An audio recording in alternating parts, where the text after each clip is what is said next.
जय हिंद साथियों, नमस्कार, सत श्री अकाल, आदाब। मैं पंकज शर्मा आप सभी का फिर से इस YouTube प्लेटफॉर्म क्लासरूम पर हार्दिक स्वागत करता हूं। हमारी 13 क्लासेस सब्जेक्ट वर्ब अग्रीमेंट की ऑलरेडी बच्चों हो चुकी हैं। आज ये 14 क्लास है और अभी आप ये मत सोचेगा कि बस 14 क्लास है तो अब बस चैप्टर खत्म होने वाला है। नहीं, अभी बहुत कुछ आपको पढ़ाना बाकी है। इसमें बहुत कुछ पढ़ाऊंगा। अभी तो ये सिर्फ शुरुआत है बच्चों, अभी तो सिर्फ झांकी, अभी बहुत कुछ बाकी है। तो अभी और भी कई क्लासेस आने वाली हैं, तो स्टे ट्यून्ड। अभी बहुत कुछ पढ़ाने वाला हूं इसके अंदर। आज मैं जो मैंने कल की क्लास ली थी बच्चों, उसमें मैंने आपको क्विज नहीं करवाया था। आज की क्लास हम क्विज से शुरू करते हैं, ठीक है? तो चलिए एक क्विज शुरू करते हैं। और उससे पहले एक आपके लिए छोटा सा मैसेज बच्चों, एक नया टॉपिक जल्दी लेकर आने वाला हूं, जल्दी न्यू टॉपिक शुरू करने वाले हैं, ठीक है? और एक बात और, क्लासेस को रेगुलर रखो, एक भी क्लास मिस नहीं करनी है हमको। ज्यादा से ज्यादा पढ़ने वाले जो बच्चे होते हैं ना, सीरियस बच्चे जो पढ़ने वाले हैं, उनको जोड़ो इस क्लास से। टारगेट अपना क्या है, मैं आपको पता है सबको कि अपना टारगेट क्या है कि इस क्लास में कितने बच्चों को अपन को लाना है, ठीक है? तो ज्यादा से ज्यादा सीरियस स्टूडेंट्स को यहां पे जोड़ो और जितना ज्यादा हो सके आप इस क्लास को शेयर कर दिया करो बच्चों। ये आपके ऊपर मैं छोड़ता हूं कि आप कितना इसको शेयर करते हैं, कितना लोगों में स्प्रेड करते हैं, ठीक है? कितना अपनी डीपी पे लगाते हैं, प्रोफाइल पिक पे लगाते हैं इसको, ठीक है? ये आपके ऊपर है कि आप क्या करते हैं इसके बारे में। चलिए अब शुरू करते हैं क्विज। आज का पहला सवाल देखिए, आज के लिए आ गया आपकी स्क्रीन पर। बताइए इसमें कहां एरर है। मैं अब तक मैंने जो पहले कुछ पढ़ाया है ना, तो मैं उसके ऊपर ये क्विज लेके आया हूं, कुछ क्वेश्चंस लेके आया हूं मैं। बताओ इसमें कहां एरर है। सेंटेंस में लिखा है my friend and philosopher and guide, my friend philosopher and guide lives near my house. तो इसमें बताओ which part has the error, कौन से पार्ट में एरर है।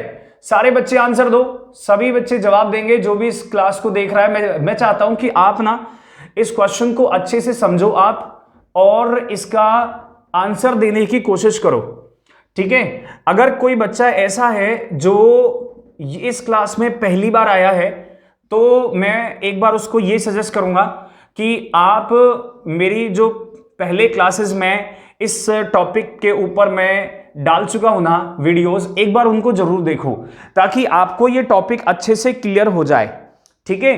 अब सारे बच्चों बोर्ड पे आ जाओ। अब मैं एक क्वेश्चन आपको समझाता हूं कि इसमें एरर कहां है। हो सकता है आंसर निकाल लिया हो, ठीक है? बहुत सारे बच्चों के आंसर सही भी आ रहे होंगे, लेकिन अब मैं आपको ये समझाता हूं कि इसमें एरर किधर है। पहला लिखा है my friend comma philosopher and guide. आपको मालूम है कि मैंने आपको पढ़ाया था कि दो नाउन हो और एंड से जुड़ी हो, और दो से ज्यादा भी नाउन हो सकती हैं। अगर दो से ज्यादा नाउन एंड से जुड़ी हो और पजेसिव एडजेक्टिव एक ही हो, ये जो माई है ना, ये पजेसिव एडजेक्टिव है। ये जो होते हैं ना माई, अवर और योवर और हिज और हर और इट्स और देयर और वंस, ये सब क्या होते हैं बच्चों? ये सब पजेसिव एडजेक्टिव होते हैं। और इनके बाद हमेशा एक क्या आती है, एक नाउन आती है। ये सबको मालूम है कि इनका यूज हमेशा नाउन से पहले किया जाता है। तो मैंने यहां पे एक पजेसिव एडजेक्टिव लगाया और उसके बाद में 3 नाउन लिख दी मैंने। ये जो फ्रेंड है ना, ये भी नाउन है, ये भी नाउन है और ये भी नाउन है, तीनों नाउन है, लेकिन पजेसिव एडजेक्टिव केवल एक ही है। तो क्या मैं ये मान सकता हूं कि ये तीनों लोग एक ही व्यक्ति हो सकते हैं? अगर किसी बच्चे ने मेरी पहले एंड वाली क्लास नहीं देखी बच्चों, जरूर देखना। मेरी जो 3rd, 4th, 5th क्लास है उसमें इसका कॉन्सेप्ट मैं अच्छे से पढ़ा चुका हूं। आज मैं क्विज ले रहा हूं उसके ऊपर। जो बच्चे पहले पढ़ के आ चुके हैं, बस ये चेक करने के लिए कि क्या वो इस तरह के क्वेश्चंस को कुछ दिनों बाद, उस टॉपिक के पढ़ने के कुछ दिनों बाद भी सॉल्व कर सकते हैं क्या। तो आज मैं वही देख रहा हूं। तो जरा बच्चों बताओ, माई फ्रेंड फिलोसोफर एंड गाइड एक ही व्यक्ति मान सकते हैं कि जो मेरा फ्रेंड है वही मेरा फिलोसोफर है और वही मेरा क्या है, वही मेरा गाइड है। वही मेरा गाइड है, वही मेरा फिलोसोफर है, वही मेरा फ्रेंड है। तो मैं एक व्यक्ति मान सकता हूं। तो यहां पर वर्ब क्या लिखी है बच्चों? लिव्स लिखी है। क्या लिखी है? लिव्स। लिव्स का मतलब क्या है? सिंगुलर वर्ब है। वर्ब है लिव और उसमें एस लगाने पर, किसी भी वर्ब की फर्स्ट फॉर्म में एस लगाने पर, तो वर्ब क्या बन जाएगी? वो सिंगुलर बन जाती है। तो मेरे पास वर्ब है यहाँ पे सिंगुलर, तो मैं इस व्यक्ति को यहाँ पर एक ही व्यक्ति मान सकता हूं और वर्ब क्या लगा सकता हूं? सिंगुलर। तो बच्चों इस क्वेश्चन में नो एरर है। इस क्वेश्चन में क्या है? इसमें नो एरर है बच्चों, सुन लो सारे बच्चे जिन्होंने, अगर किसी बच्चे ने गलत आंसर दिया है तो समझ लो इसको अच्छे से कि यहां पर एक ही व्यक्ति मान सकते हैं तीनों को, इसलिए वर्ब क्या लगाएंगे हम, सिंगुलर लगाएंगे। चलिए एक और क्वेश्चन करते हैं, देखिए आपकी स्क्रीन पे आ गया, इस क्वेश्चन का आंसर दो क्या है। A computer virus works exactly like the biological variety which invade the human body. बताओ बच्चों इसमें एरर कहां है, आराम से सोचो। आपको मैं इसके ऊपर जो कॉन्सेप्ट है ना, मैं आपको वो पढ़ा चुका हूं ऑलरेडी, हम इस कॉन्सेप्ट को डिस्कस कर चुके हैं पहले। देखो जरा ऐसा कौन सा कॉन्सेप्ट था जो मैंने आपको पढ़ाया था, सोचो। और जल्दी से अगर आप अपनी नोटबुक लेके बैठे हो ना अभी, तो आप अपनी नोटबुक में भी चेक कर सकते हो। और जो बच्चा नया है, जो पहली बार इस क्लास को देख रहा है, तो वो भी एक बार ट्राई कर सकता है कि इसमें एरर किधर हो सकती है। ठीक है, फिर मैं इसको क्वेश्चन को एक्सप्लेन करूंगा। मैं चाहता हूं कि पहले आप थोड़ा सा इस पे मेहनत करो, थोड़ा सा सोचो, और उससे क्या होगा कि आपकी जो तार्किक, जो सोचने की जो क्षमता है इंग्लिश के प्रति, वो थोड़ी बढ़ जाएगी। ठीक है, तो मैं चाहता हूं कि जितना आप सोचोगे ना, उतना ज्यादा इंग्लिश आप को समझ में आएगी। बाकी तो मैं ये क्वेश्चन आपको बोर्ड पे मैं समझा ही दूंगा। ठीक है, तो मैं चाहता हूं कि अब सारे बच्चे ना बोर्ड पे देखो, आपने अच्छे से इस क्वेश्चन को समझ लिया, देख लिया। कुछ बच्चों ने इसके आंसर्स भी दे दिए, कुछ बच्चों के सही भी हो सकते हैं, कुछ बच्चों के गलत भी हो सकते हैं। अब जरा देखो यहां पर, इसमें लिखा है ए कंप्यूटर वायरस वर्क्स। अब इसमें जो सब्जेक्ट है ना इस सेंटेंस का, वो है ए कंप्यूटर वायरस। क्या है, ए कंप्यूटर वायरस, सिंगुलर हुआ, तो ये वर्ब तो क्या हो गई, ये तो सही हो गई सिंगुलर। आगे बढ़ते हैं, एग्जैक्टली एक कंप्यूटर वायरस काम करता है एग्जैक्टली बिल्कुल वैसे ही, exactly like the biological variety, जैसे एक बायोलॉजिकल वैरायटी काम करती है ना, बिल्कुल वैसे ही काम करता है variety which invade the human body ना, जो कि ह्यूमन बॉडी पर हावी हो जाती है या आक्रमण कर देती है। तो इन्वेड का मतलब होता है बच्चों आक्रमण कर देना या हावी हो जाना उसके ऊपर। अब मुझे बच्चों ये बताओ कि मैंने आपको याद है एक हु विच दैट का रूल पढ़ाया था, एक हु विच दैट का रूल पढ़ाया था, और एक मैंने आपको वैरायटी ऑफ का रूल पढ़ाया था, याद है, द वैरायटी ऑफ। ये मैंने आपको दो अलग अलग कॉन्सेप्ट पढ़ाए हुए हैं, एक हु विच दैट पढ़ाया था और एक पढ़ाया था द वैरायटी ऑफ। अब ये जो हु विच दैट है, इसमें ये पढ़ाया था कि इसके बाद में अगर कोई वर्ब होगी तो आपको उस वर्ब का सब्जेक्ट कहां मिलेगा, इनसे पहले मिलेगा। इनसे पहले जो भी नाउन या प्रोनाउन है उसके अकॉर्डिंग वर्ब लगाएंगे। ठीक है, अच्छा, द वैरायटी ऑफ में मैंने क्या क्या बताया था आपको, इसमें यह कहा था कि अगर द वैरायटी ऑफ आएगा तो वर्ब कैसे लगानी है, सिंगुलर लगानी है। वैरायटी ऑफ से पहले द हो तो वर्ब कैसी होगी, सिंगुलर। बात समझ में आ गई। और अगर ए हो, और अगर वैरायटी ऑफ से पहले ए हो तो वर्ब कैसे लगाएंगे, प्लूरल। अच्छे से समझाया था, सबको याद होगा, आ गया होगा। एक बात और बच्चों, मैं अब कुछ भी चीज आपको बोलता रहूं ना, तो आप अपनी तरफ से ही वाई या एन लिखकर उसका जवाब दे दिया करो, ताकि आप में भी इंटरेस्ट बना रहेगा और चीजें अच्छे से समझ में आएंगी भी, और मुझे भी पता चलता रहेगा कि हाँ बच्चों का ध्यान क्लास में ही है, कि जो मैं बोलूं उस पर यस और नो कह दिया करो आप। ठीक है, वाई लिख दो, ज्यादा बड़ा आंसर देने की जरूरत नहीं है। अगर यस है तो वाई और नो है तो एन लिख देना।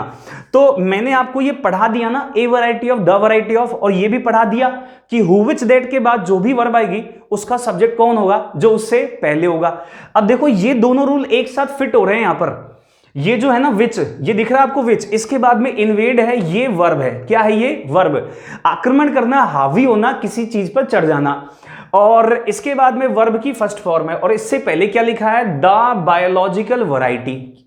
क्या लिखा है, द बायोलॉजिकल वैरायटी। अब ये जो बायोलॉजिकल है ना, ये तो है एडजेक्टिव, और जो वैरायटी है और द है, इसको देखेंगे हम, किसको, द और वैरायटी को। अब द वैरायटी का मतलब क्या हो गया, सिंगुलर। तो ये जो वर्ब है ये क्या होगी, ये सिंगुलर होगी। तो यहां पर बच्चों क्या आ जाएगा, इनवेड्स। क्या आ जाएगा, इनवेड्स, यानी इनवेड में एस लग जाएगा। तो दो रूल एक साथ लगे हैं बच्चों, यहां पे दो कॉन्सेप्ट एक साथ लगे हैं जो मैंने आपको पढ़ाए थे। इससे ये क्वेश्चन थोड़ा सॉल्व हुआ है बच्चों। ऐसे ही क्वेश्चंस हमारे एग्जाम में आएंगे। हमको सारे, मेरी कोशिश है कि आपको सारे कॉन्सेप्ट्स एक साथ याद दूं। मैं चाहता हूं कि जो इस बार जो संडे आएगा ना, अब जो संडे आएगा उस संडे को बच्चों क्या करना, क्लास तो कोई होती नहीं है, उस संडे को क्या करना कि आपने जो भी कॉन्सेप्ट पिछले पढ़े हैं ना, उनको एक बार सबको रिवाइज करना। लिखा तो होगा ही आपने, तो सारे कॉन्सेप्ट्स को अच्छे से रिवाइज करना, ताकि वो एक बार सारे याद हो जाए, हमारे दिमाग के आगे से, हमारी नजरों के सामने से निकल जाए। अब एक और क्वेश्चन कर लेते हैं, देखिए आपकी स्क्रीन पे आ गया है।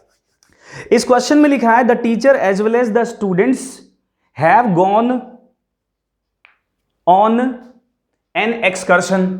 इसमें लिखा है कि जो टीचर है और साथ ही साथ जो विद्यार्थी है ना, वो एक्सकर्शन पे गए हैं। अब एक्सकर्शन का मतलब क्या होता है बच्चों? एक्सकर्शन का मतलब होता है कहीं घूमने जाना, मौज मस्ती करने जाना या पिकनिक पे जाना, ठीक है। तो ये एक्सकर्शन का मीनिंग होता है। अब इसमें देखो द टीचर लिखा है, ठीक है, और द टीचर के बाद में क्या लिखा है बच्चों? एज वेल एज लिखा है, और उसके बाद लिखा है द स्टूडेंट्स। अब ये द स्टूडेंट्स है, इसके बाद में क्या लिखा है? हैव। अब सारे बच्चे बोर्ड पे आ जाओ, देखो जरा यहां पे सेंटेंस के सब्जेक्ट में क्या दिया हुआ है? एज वेल एज, और उससे पहले क्या है? टीचर। आपको एज वेल एज का रूल याद होगा कि एज वेल एज से पहले जो भी आएगा ना, वो होता है सब्जेक्ट। तो एज वेल एज से पहले टीचर क्या है हमारे पास? सिंगुलर है, तो सिंगुलर है तो हैव नहीं, क्या हो जाएगा यहां पर? हैज हो जाएगा। बात समझ में आ गई प्यारे बच्चों? लिखते रहो, अपनी नोटबुक निकाल लो और उसमें लिखते रहो। इन चीजों को लिखते रहोगे ना तो चीजें याद भी रहेंगी। लिखने से चीजें याद होती हैं बच्चों।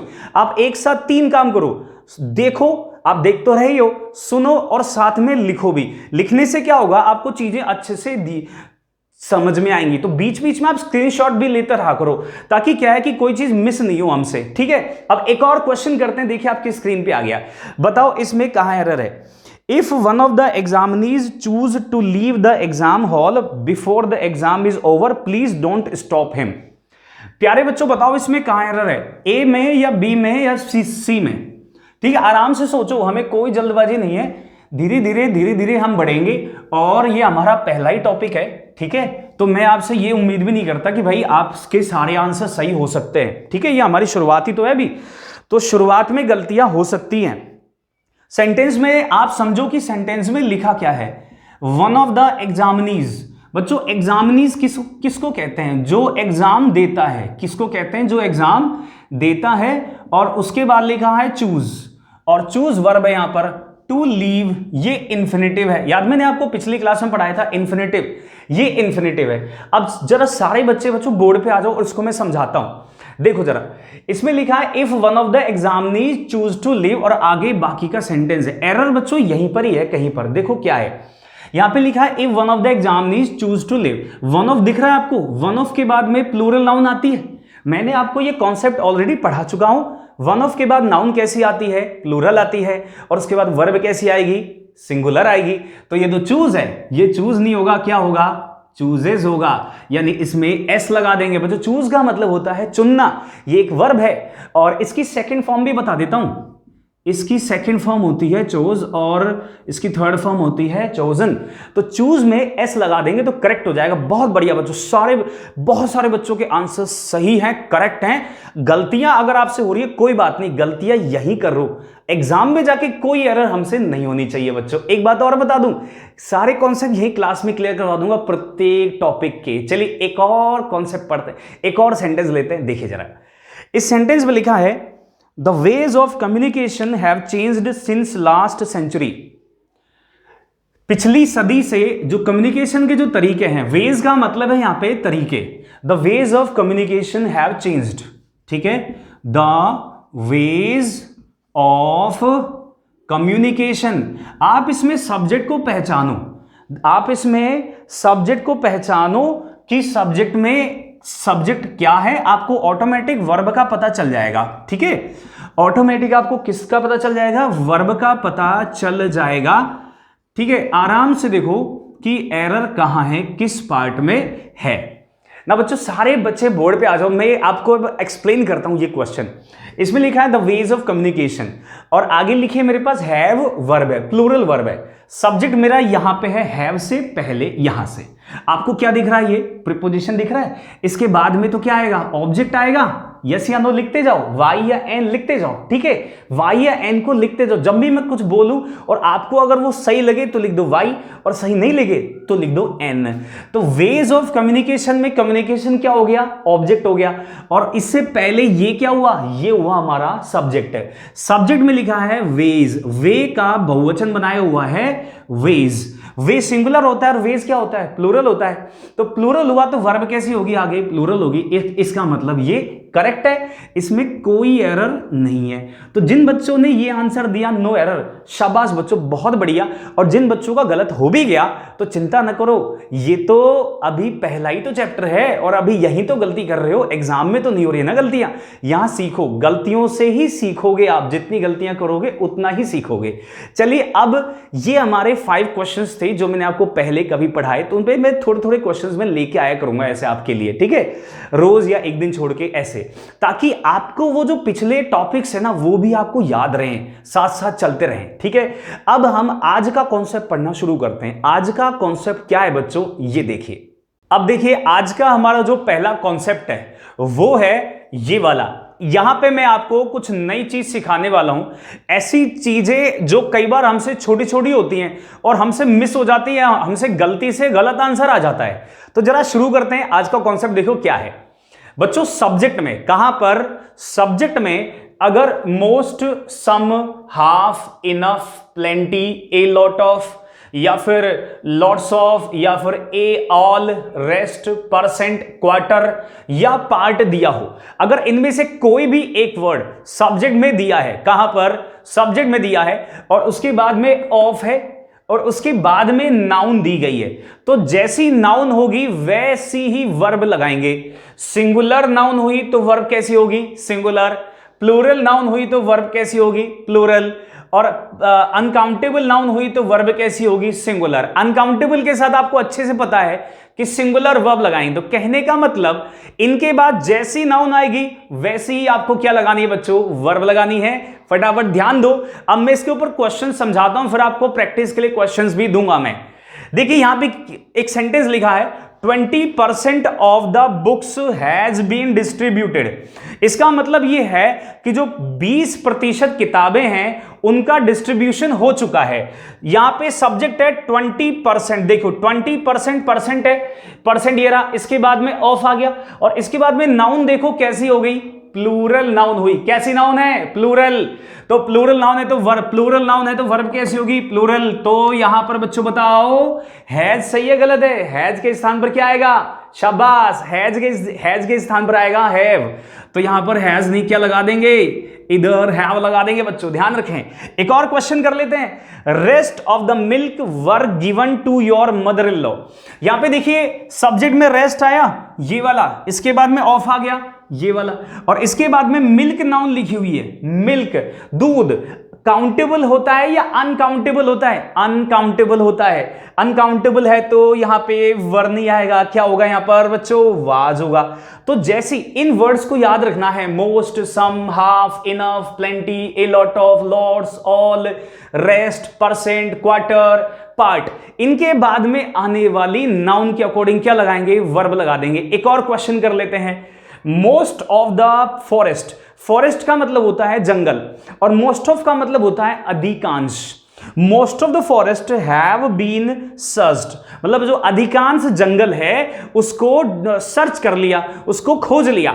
अब यहां पे जो फॉरेस्ट है ना, ये नाउन है, सिंगुलर है या फिर प्लूरल है बच्चों, सिंगुलर है, एक ही जंगल की बात हो रही है यहां पर, तो इसलिए हैव नहीं, क्या लगा देंगे बच्चों यहां पर, हैज। जैसी नाउन होगी वैसी ही वर्ब लगाएंगे। एक बात और बता दूं, मैं आपको इन वर्ड्स के मीनिंग भी लिखवा देता हूं। बहुत सारे बच्चे ऐसे होंगे जो इंग्लिश में बहुत कमजोर होंगे, उनको इनका मीनिंग भी नहीं आता होगा। बच्चों चिंता मत करो, मैं एक बच्चा कितना ही कमजोर हो उसकी इंग्लिश सुधारने की जिम्मेदारी मेरा है। चलिए शुरू करते हैं बच्चों। मोस्ट का मतलब लिखो, मोस्ट का मतलब होता है अधिकांश, सम का मतलब होता है कुछ, हाफ का मीनिंग आधा, इनफ का मीनिंग क्या होता है, पर्याप्त, क्या होता है, पर्याप्त। प्लेंटी का मीनिंग क्या होता है, बहुत सारा, क्या होता है, बहुत सारा। ए लॉट का मतलब बहुत सारा, लॉट्स का मतलब भी बहुत सारा, ऑल का मतलब सब सारे। रेस्ट का मतलब लिखो, रेस्ट का मतलब आराम करना नहीं है, यहां पे रेस्ट का मीनिंग है बाकी का, बाकी बचा हुआ। क्या अर्थ है? बाकी बचा हुआ। देखो, रेस्ट ऑफ द मिल्क का मतलब बाकी बचा हुआ दूध। अब परसेंट का मतलब जानते हो, प्रतिशत। क्वार्टर का मतलब भी जानते हो बच्चों, क्वार्टर की स्पेलिंग में ठीक कर देता हूं। क्वार्टर का मतलब जानते हो आप क्या होता है? वो वाला क्वार्टर नहीं, क्वार्टर का मतलब होता है 1/4 हिस्सा। चलिए, अब पार्ट का मतलब क्या होता है? हिस्सा ना। ये ध्यान रखो, अगर इनमें से कोई भी एक सब्जेक्ट में आएगा तो इनके बाद में जैसी वर्ब होगी, मतलब जैसी नाउन होगी वैसी ही वर्ब लगाएंगे। अब मैं आपको इसके ऊपर एक और कॉन्सेप्ट पढ़ा रहा हूं, इसी के ऊपर देखिए जरा जल्दी से, इसका स्क्रीनशॉट ले लो, लिख लो, ताकि मैं आपको अगला कॉन्सेप्ट इसी से रिलेटेड है वो भी मैं इसी के साथ समझाऊंगा, फिर मैं आपको एक साथ क्वेश्चंस करवाऊंगा सारे। ले लो स्क्रीनशॉट ना बच्चों। अब इस पे कौन से, इसी रूल में ही वो आपसे एक चीज और पूछ सकता है, ध्यान दीजिएगा। इसी रूल में ही वो आपसे एक चीज और पूछ सकता है, और वो क्या है? नाउन की एरर। क्या पूछ सकता है बच्चों? नाउन की एरर। जैसे ये वर्ड है most, some, half, enough, plenty, इनके बाद में नाउन की एरर भी आ सकती है कि नाउन सिंगुलर होगी या फिर प्लूरल होगी। ये भी ध्यान रखना बच्चों, नाउन की एरर भी आ सकती है, वर्ब की तो आ ही सकती है। कैसे? मैं आपको समझाता हूं। मैंने कहा half of the girl, half of the girl are intelligent. ठीक है, इंटेलिजेंट। इसका मतलब यह है कि half of the girl, girl का मतलब क्या होता है? लड़की। सिंगुलर नाउन लिखी हुई है, नाउन लिखिए ना सिंगुलर, वाई या एन में आंसर देते रहो। यहां पे सिंगुलर नाउन है तो क्या आगे वर्ब सिंगुलर लगा दूं? अगर मैं इसको ऐसे पार्ट्स में डिवाइड करूं A B C, तो हम कौन से पार्ट में एरर बताएंगे? बच्चों समझना इस बात को, आर को इज नहीं करना है, इस बात को समझना आप। हाफ ऑफ का मतलब क्या हुआ? का आधा। क्या हुआ? का आधा। ऑफ का मतलब क्या होता है? का आधा। किसका? लड़की का आधा। लड़की का आधा हिस्सा इंटेलिजेंट है। ऐसे कैसे? ये तो थोड़ा अजीब सा सेंटेंस है, क्या लॉजिकल नहीं?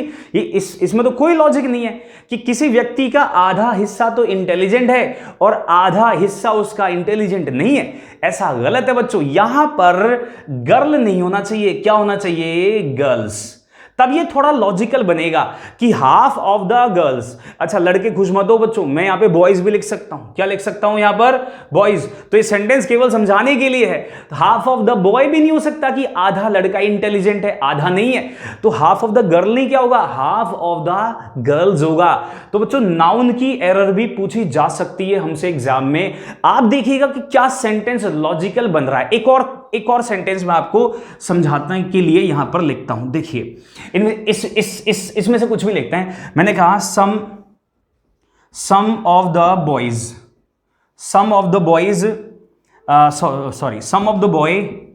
Is very toll.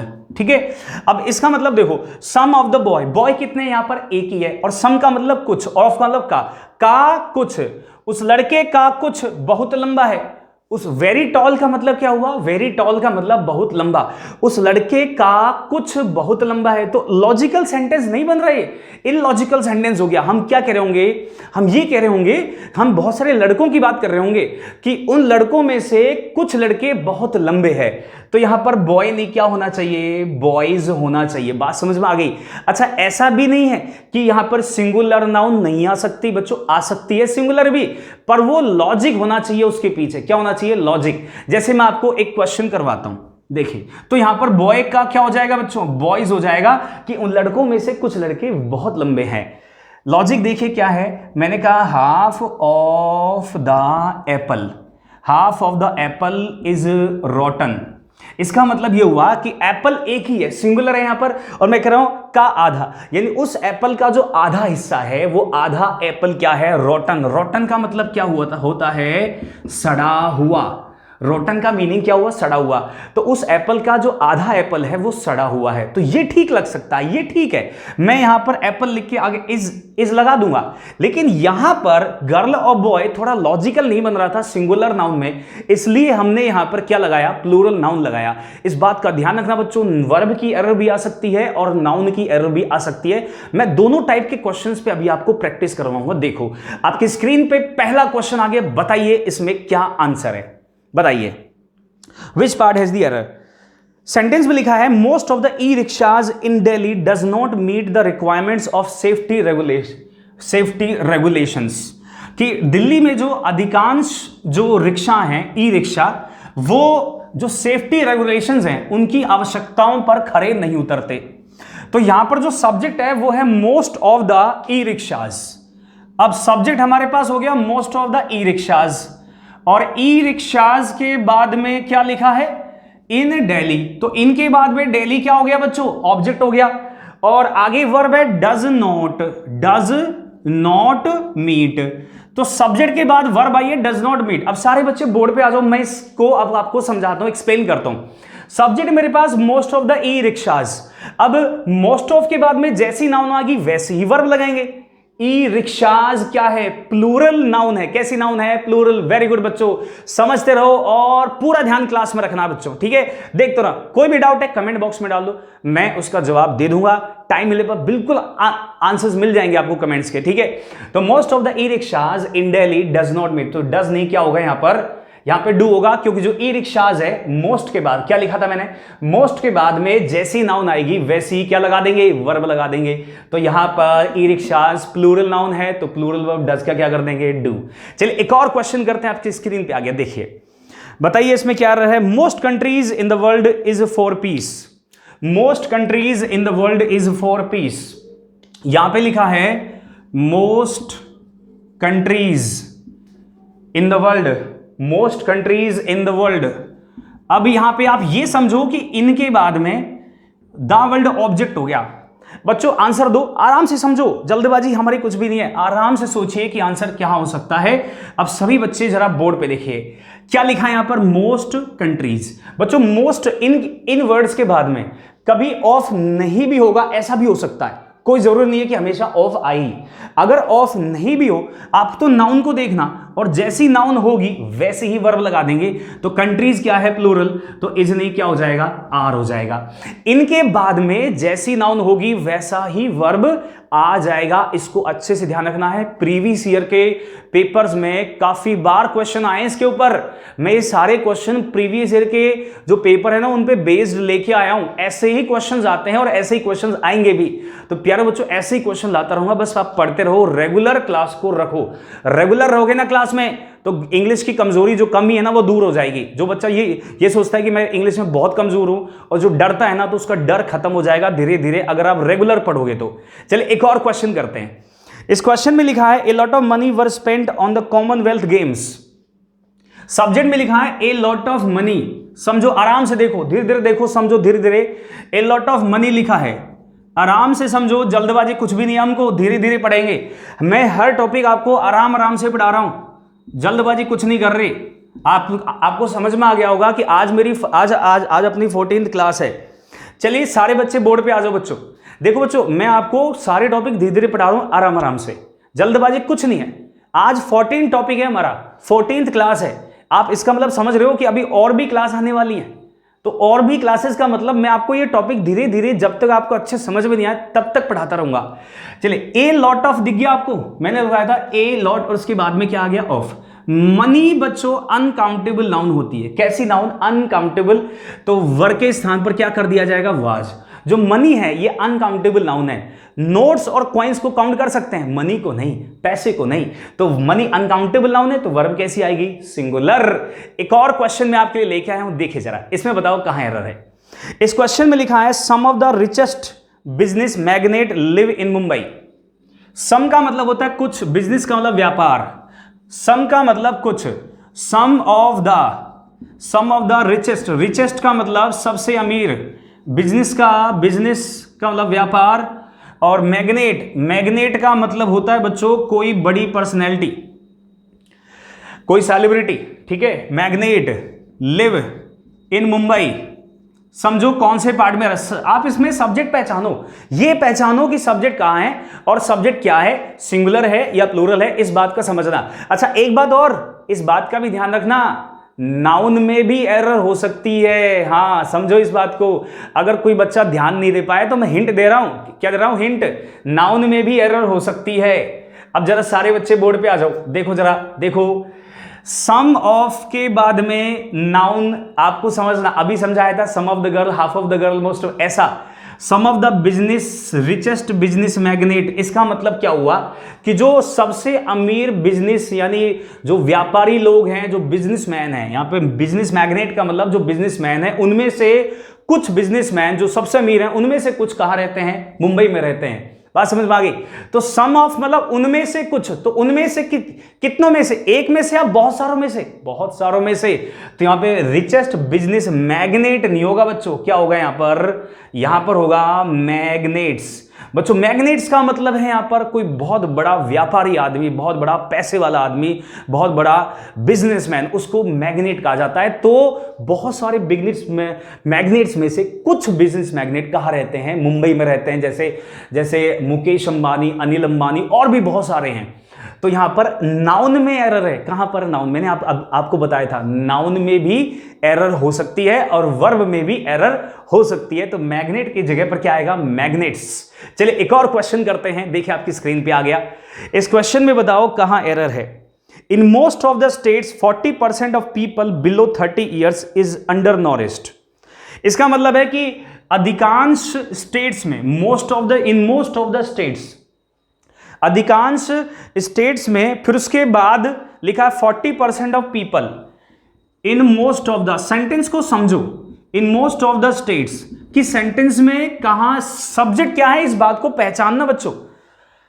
40% of people यानी 40% लोग, पीपल बिलो 30 ईयर्स यानी 30 साल से नीचे के जो 40% लोग हैं, इज अंडर नॉरिश्ड। अंडर नॉरिश्ड का मतलब है कि उनको पूरा पोषण नहीं मिलता। नॉरिश्ड का मतलब पूरा पोषण मिलना, अंडर नॉरिश्ड उनको कम खाना मिलता है। चलिए बच्चों सारे बच्चे बोर्ड पे आ जाओ, अब मैं इस क्वेश्चन को समझाता हूं, देखो जरा। इसमें लिखा है मोस्ट ऑफ द स्टेट्स यानी अधिकांश स्टेट्स में। बच्चों ध्यान से देखना, ये जो इन है ना, ये जो इन है ये प्रीपोजिशन है, और प्रीपोजिशन के बाद क्या आता है, ऑब्जेक्ट आता है। तो यहां से लेकर यहां तक ये तो हो गया पूरा ऑब्जेक्ट हो गया, ये समझना इस बात को। इसके वाले का 40%, याद देखो ऊपर देखो, परसेंट कितना भी हो, 20 हो, 30 हो, 40 हो, कितना भी परसेंट हो, 40% ऑफ पीपल। इसके बाद में पीपल देखना है बच्चों। पीपल सिंगुलर नाउन है या प्लूरल नाउन है, बताओ जल्दी से आंसर दो। सिंगुलर नाउन है या फिर प्लूरल? बच्चों पीपल को प्लूरल माना जाता है, क्या माना जाता है, प्लूरल। तो यहां पर पीपल प्लूरल, तो आगे जो भी वर्ब आएगी वो क्या होगी, वो प्लूरल होगी। तो बिलो तो क्या हो गया बच्चों, प्रीपोजिशन हो गया। इसके बाद 30 ईयर्स क्या लिखा है, ये तो लिखा है ऑब्जेक्ट। तो वर्ब क्या मेरे पास, इज, तो इज का क्या हो जाएगा, आर हो जाएगा। क्या हो जाएगा इसका, आर। ये कॉन्सेप्ट बहुत इंपॉर्टेंट है बच्चों। ये इतने सारे वर्ड हैं, इनको सबको आपको बार बार रिवाइज करो, अपने आप याद हो जाएंगे। कई बार एग्जाम्स में इनके ऊपर क्वेश्चन आए हैं, तो बहुत अच्छा कॉन्सेप्ट है। अब चलिए मैं आपको अब एक और कॉन्सेप्ट पढ़ाता हूं आज की क्लास में बच्चों। आज की क्लास में काफी सारे कॉन्सेप्ट पढ़ेंगे। देखिए अगला कॉन्सेप्ट क्या है हमारा ना बच्चों। अगला कॉन्सेप्ट हमारा देखो ये है कि अगर सब्जेक्ट में परसेंटेज दिख जाए, क्या दिख जाए आपको, परसेंटेज। अभी मैंने आपको पढ़ाया था परसेंट, क्या पढ़ाया था, अभी परसेंट पढ़ाया था, लेकिन ये परसेंटेज है। परसेंट और परसेंटेज में डिफरेंस होता है, बात समझ में आ गई क्या। तो अगर सब्जेक्ट में परसेंट हो तो इसके बाद जो नाउन आती है उसके अकॉर्डिंग वर्ब लगाते हैं। लेकिन अगर सब्जेक्ट में क्या लिखा हो, परसेंटेज लिखा हो, क्या लिखा हो, परसेंटेज, तो बच्चों वर्ब हमेशा कैसे लगाएंगे, वर्ब ऑलवेज सिंगुलर आएगी। देखो मैं आपको एग्जांपल्स दे के समझाता हूं कि द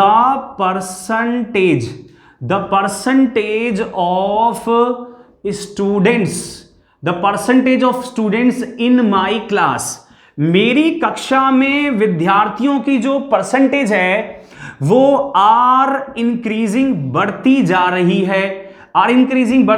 है, डे बाई डे, दिन पर दिन। ठीक है, क्योंकि अच्छा पढ़ रहे हैं हम, यहां पर बहुत अच्छा मजा आ रहा है सबको पढ़ने में। The percentage of the students, तो यहां पे बच्चों देखो सब्जेक्ट में क्या लिखा है, द परसेंटेज। आगे जो स्टूडेंट्स है ये तो हमारा क्या हो गया, ऑब्जेक्ट हो गया, ये प्रीपोजिशन है। प्रीपोजिशन के बाद माई क्लास क्या हो गया, ये भी ऑब्जेक्ट हो गया। तो वर्ब मेरे पास ये रही। तो ये जब भी सेंटेंस में क्या आएगा, परसेंटेज आएगा, तो हमेशा वर्ब कैसे लगानी है, वर्ब हमको लगानी है सिंगुलर। बच्चों इस बात का ध्यान रखना, वर्ब कैसी होगी, सिंगुलर होगी। एक और मैं सेंटेंस करवाता हूं, देखिए, द परसेंटेज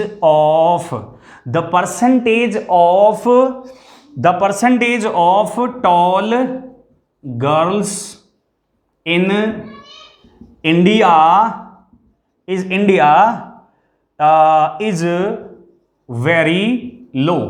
मैंने कहा कि भारत में लंबी लड़कियों का जो परसेंटेज है वो बहुत कम है। तो यहां पर देखिए सब्जेक्ट में लिखा है द परसेंटेज ऑफ लिखा है, उसके बाद लिखा है टॉल गर्ल्स। ये नाउन है प्लूरल। आपको ये वाली जो नाउन है ना, इसका कोई रोल नहीं है यहां पर, चाहे वो सिंगुलर हो या प्लूरल हो, डजंट मैटर, कोई मैटर नहीं करता। आप तो वर्ब हमेशा कैसे लगा देना, सिंगुलर लगा देना। तो the percentage of the tall girls in India, India क्या हो गया, ऑब्जेक्ट हो गया।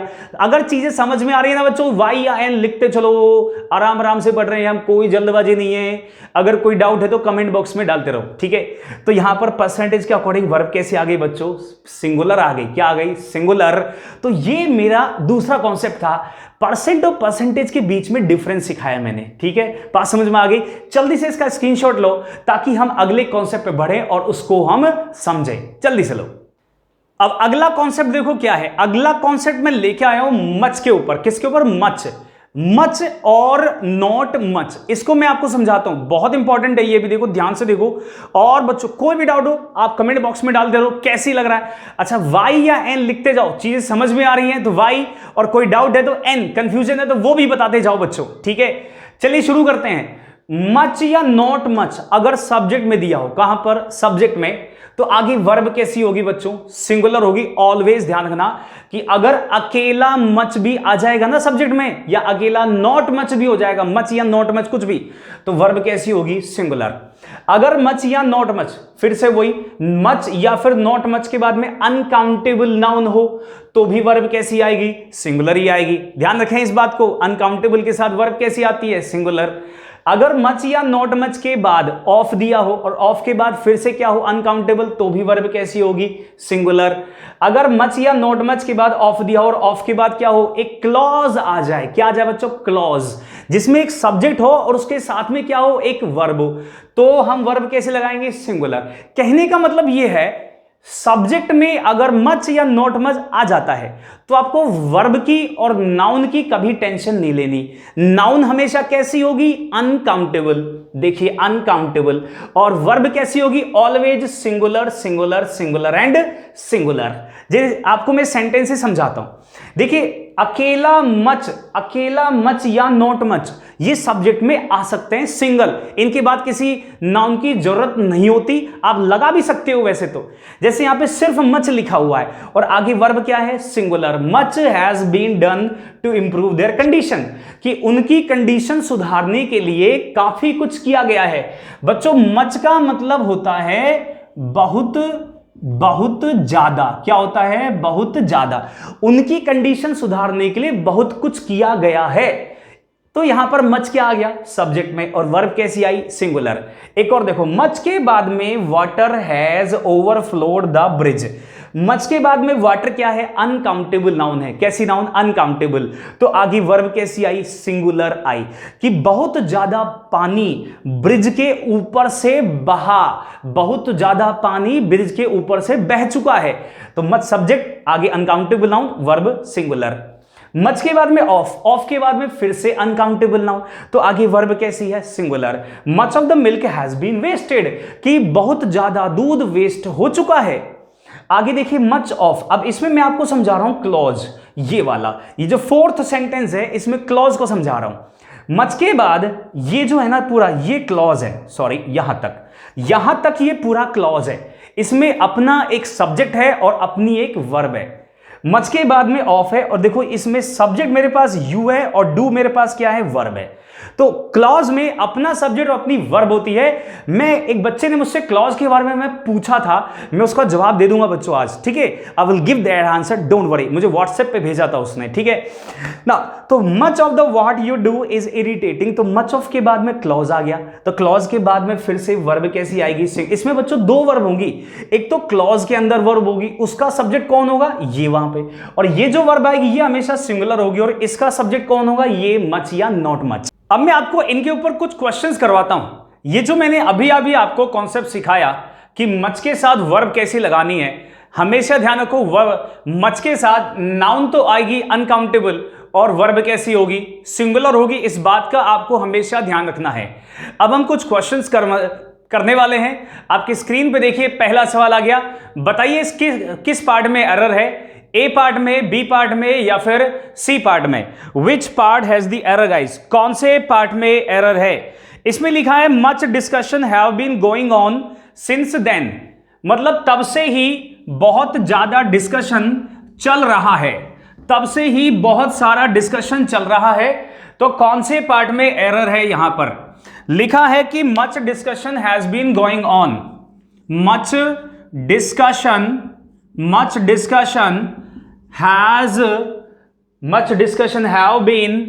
have been going on। इसमें बताओ कौन से पार्ट में। सारे बच्चे आंसर देंगे, सारे बच्चे। मैं चाहता हूं जितने भी जो भी बच्चा इस क्लास को देख रहा है वो इसका आंसर बताए, चाहे गलती क्यों ना हो बच्चों, कोई दिक्कत नहीं है। पहली बार अगर कोई बच्चा देख रहा है, गलती हुई तो कोई दिक्कत नहीं है बच्चों। यहां इस क्लास में जितना गलती करनी है उतना कर लो, लेकिन एग्जाम में कोई गलती नहीं होनी चाहिए। यहां गलती हो जाए नो प्रॉब्लम, क्योंकि यहां पे सिखाने वाला मैं हूं। अब सारे बच्चे बोर्ड पे आ जाओ। अब मैं ये क्वेश्चन आपको बच्चों बोर्ड पे समझाता हूं। यहां पे लिखा है मच डिस्कशन। क्या लिखा है? Much discussion. Discussion uncountable noun है। कैसी नाउन है ये एक अनकाउंटेबल नाउन है। और अनकाउंटेबल नाउन मच के बाद हमेशा ही अनकाउंटेबल नाउन आती है। और साथ में वर्ब कैसी आएगी बच्चों? सिंगुलर आएगी। तो यहां पर क्या कर देंगे हम? हैज कर देंगे। हैव का हैज हमने इसलिए किया बिकॉज यहां पर अनकाउंटेबल नाउन दी हुई है। ये क्वेश्चन आपको समझ में आ गया? अगर समझ आ गया तो वाई लिखकर या एन लिखकर कमेंट बॉक्स में आप मुझे बता दीजिए। अब मैं एक और क्वेश्चन आपके लिए ला रहा हूं, देखिए जरा। इसका आंसर बताइए कौन से पार्ट में एरर है बच्चों। जल्दी से बताओ, जल्दी से नहीं, आराम से, कोई बात नहीं, समय लो अपना। कि much of the knowledge he has come from ancient books. Much of the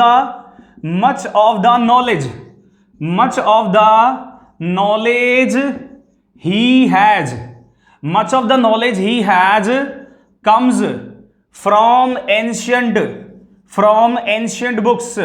उसके बाद जितनी भी नॉलेज है ना, वो सारी नॉलेज उसको प्राचीन किताबों से मिली है। ये सेंटेंस का मीनिंग है। बताओ कौन से पार्ट में एरर है।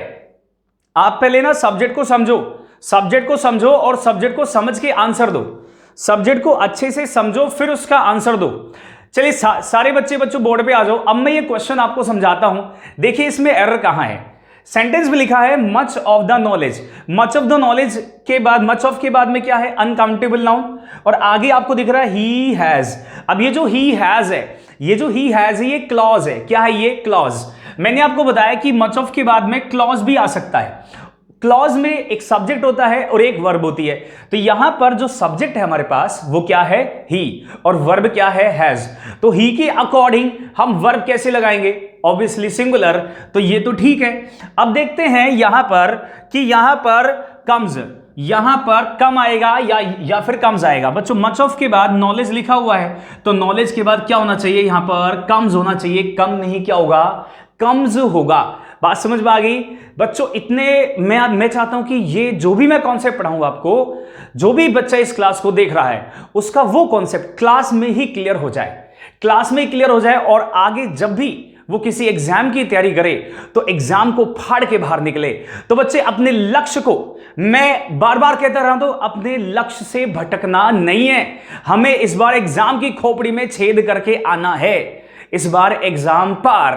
चलिए एक और क्वेश्चन करते हैं। अब देखिए जरा, इस क्वेश्चन में लिखा है much of the modern scholarship of to kill a mockingbird have focused on its treatment of race and gender. इस क्वेश्चन को पढ़ो आराम से और बताओ कौन से पार्ट में एरर है।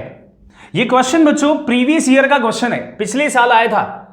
प्रीवियस ईयर का क्वेश्चन है और इस क्वेश्चन में कहां एरर है आप इस बात को समझिए। कहां एरर है आप इस बात को समझो। ए पार्ट, बी पार्ट या सी पार्ट।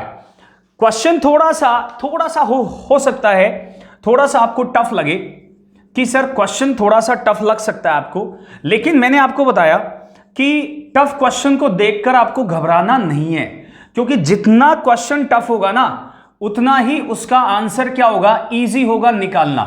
ठीक है, जितना टफ जितना कठिन हमारा क्या होगा, संघर्ष होगा, उतनी ही शानदार क्या होगी, हमारी जीत होगी। जितना कठिन संघर्ष उतनी ही शानदार जीत बच्चों। तो जितना कठिन सेंटेंस उतना ही आसान उसका आंसर होता है, ये आप समझ लेना हमेशा। कठिन सेंटेंस को देखकर यह मत सोचना हार्ड सेंटेंस को कि वहां पर कोई हमें वो सेंटेंस समझ में नहीं आएगा। बताओ बच्चों, जल्दी से सारे बच्चे आंसर दो, सब बच्चे, मैं चाहता हूं कोई भी बच्चा चुप नहीं बैठे, everybody will give the answer ना बच्चों। अब सभी बच्चे बोर्ड पे आ जाइए, अब मैं आपको इस क्वेश्चन को समझाता हूं। देखिए, much of the modern scholarship of to kill a mockingbird. बच्चों आपको इतना पता है कि ये जो ऑफ है ये एक प्रीपोजिशन है और इसके बाद में ये पूरा जो लिखा है यहां से लेकर यहां तक ये पूरा ऑब्जेक्ट है और इसके बाद में ये क्या, ये वर्ब है। तो इससे पहले इसका सब्जेक्ट होगा। चलिए आगे बढ़ते हैं, इसमें पीछे बढ़ते हैं, सॉरी पीछे बढ़ा तो मुझे यहां पे प्रीपोजिशन दिखाई दिया और इसके बाद में मच ऑफ के बाद लिखा है मॉडर्न स्कॉलरशिप। अब बच्चों स्कॉलरशिप जो है ना ये अनकाउंटेबल नाउन है। कैसी नाउन है, अनकाउंटेबल नाउन। ये जो मॉडर्न है ये एडजेक्टिव हो गया। तो अनकाउंटेबल नाउन अगर आएगी तो वर्ब कैसे लगाएंगे, सिंगुलर लगाएंगे बच्चों सेंटेंस को करेक्ट करने के लिए एग्जाम में समझने की जरूरत नहीं होती। अंडरस्टैंडिंग एक अलग पार्ट होता है और ग्रामर एक डिफरेंट ही पार्ट होता है। अंडरस्टैंडिंग वो आपसे कभी ये नहीं पूछेगा कि सेंटेंस का मीनिंग बताइए, वो आपसे इतना पूछता है कि मैंने जो आपको सेंटेंस दिया है क्या इसमें कोई एरर है। चलिए अब आपको अगला कॉन्सेप्ट पढ़ाता हूं बच्चों। अगला कॉन्सेप्ट हमारा क्या है जरा ध्यान से देखिएगा।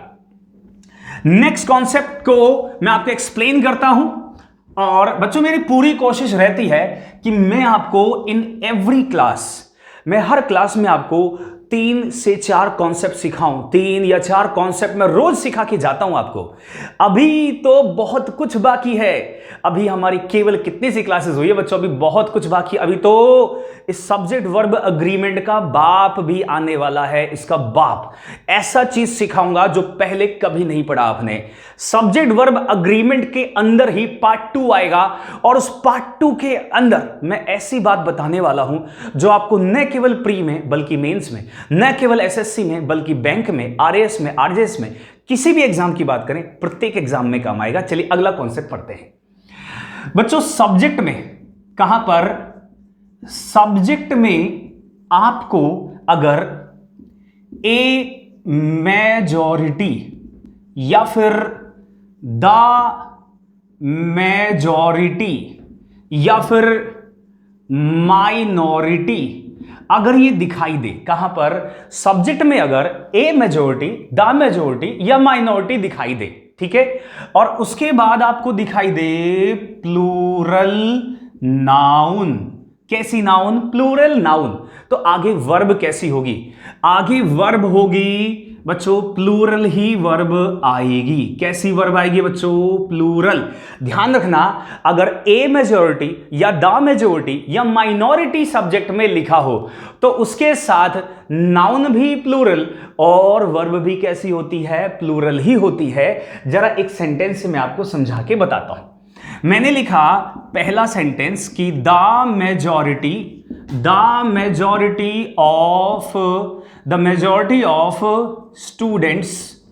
majority of students in my class, मेरी कक्षा में विद्यार्थियों की मेजॉरिटी। बच्चों मेजॉरिटी का मतलब होता है किसी चीज का बहुमत और माइनॉरिटी का मतलब होता है अल्पमत। क्या होता है, अल्पमत।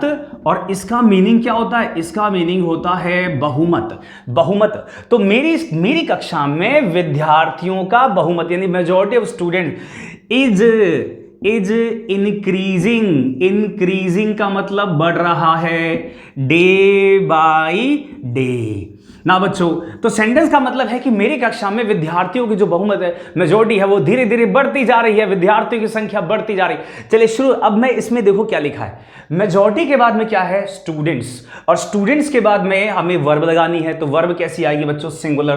तो वर्ब इज नहीं, क्या आएगा यहां पर, आर आएगा बच्चों। क्या आएगा, आर।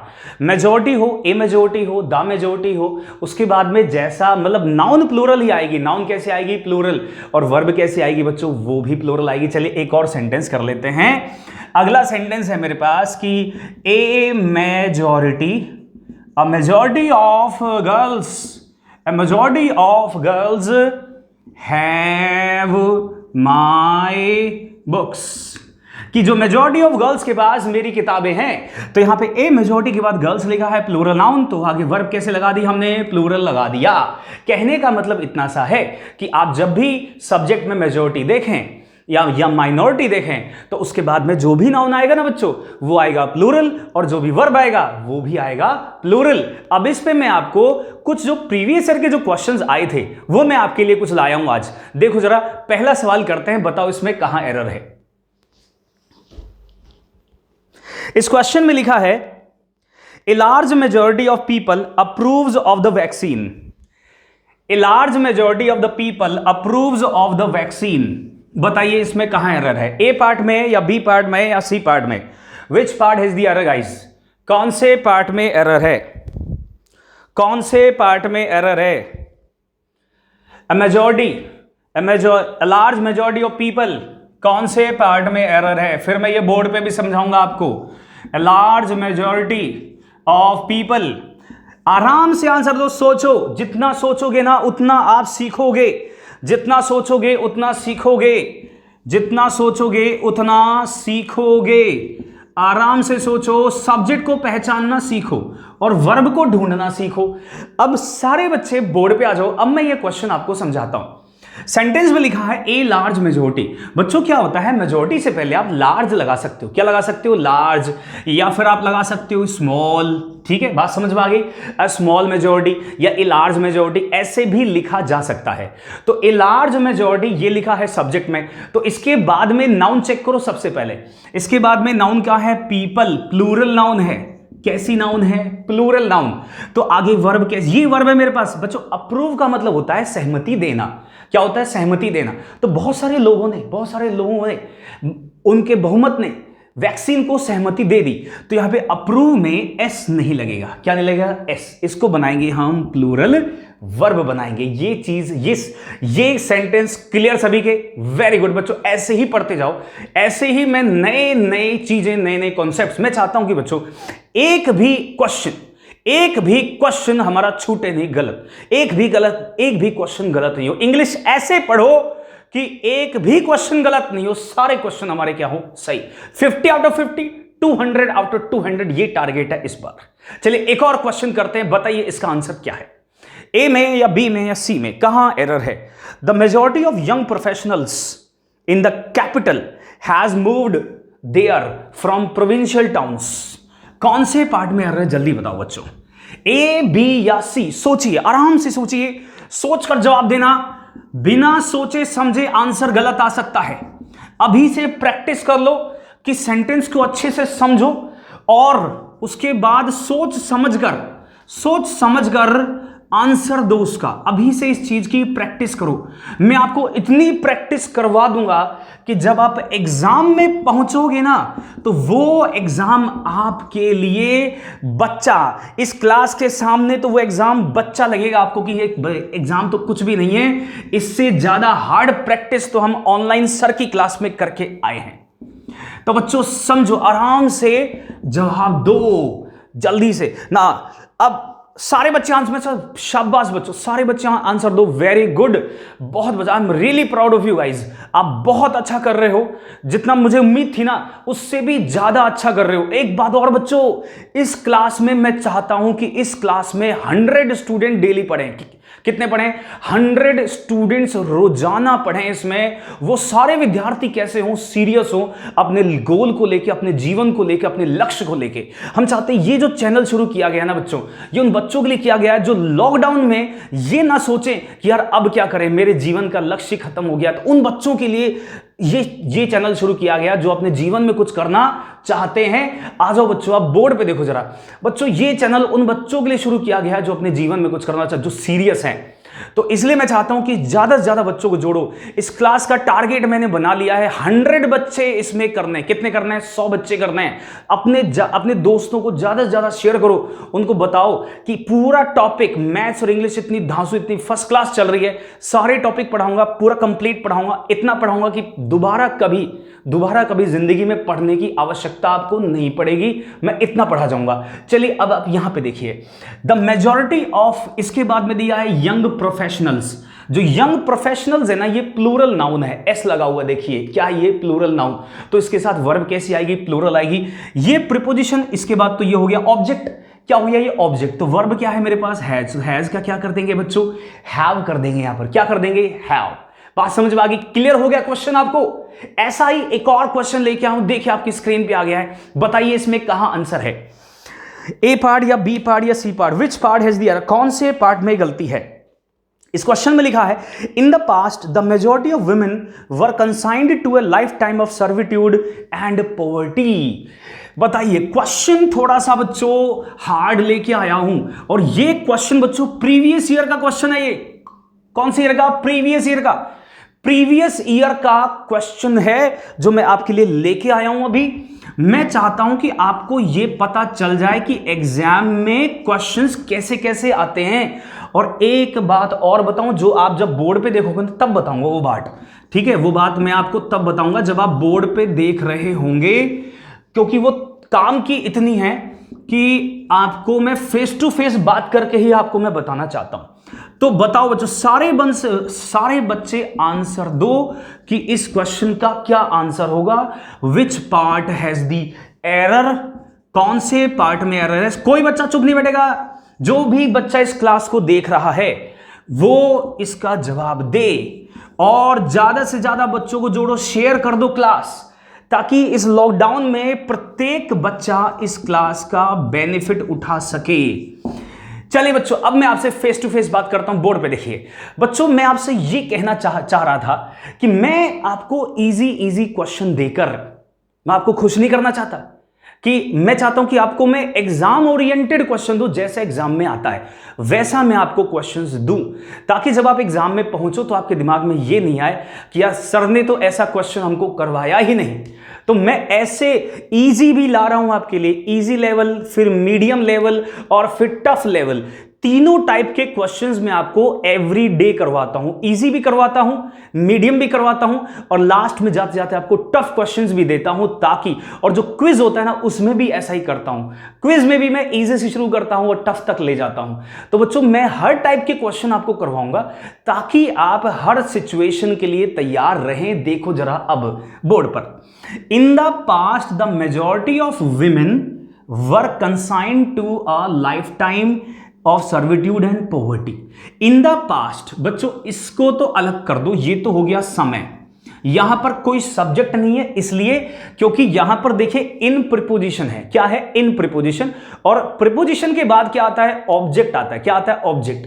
तो ये इन है, इसके बाद में पास्ट क्या है? ये ऑब्जेक्ट है। सब्जेक्ट अब यहां से शुरू होगा, द मेजॉरिटी ऑफ विमेन लिखा हुआ है, प्लूरल नाउन। क्या है? Plural noun women. और इसके बाद में लिखा है वर। क्या लिखा है? वर लिखा है।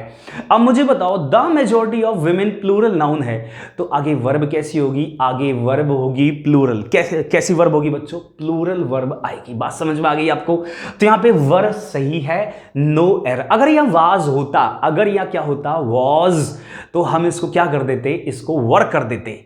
आज के जो मैंने कॉन्सेप्ट पढ़ाए बच्चों, ये वो कॉन्सेप्ट्स हैं जिनमें बच्चों को प्रॉब्लम रहती है और कहीं नहीं पढ़ते, वो किसी बुक में भी नहीं मिलते ये वाले कॉन्सेप्ट्स। बच्चों, इतने सारे कॉन्सेप्ट मैं आपको पढ़ा रहा हूं ना, किसी एक बुक में तो पॉसिबल नहीं है कि आपको ये सारे कॉन्सेप्ट्स एक बुक में मिल जाए।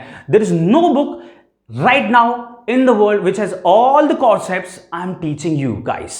ठीक है? I promise you कि जो भी मैं आपको पढ़ाता हूं ना, whatever I teach you will come in the exam and you will thank me after getting selection. Selection लेने के बाद धन्यवाद दोगे।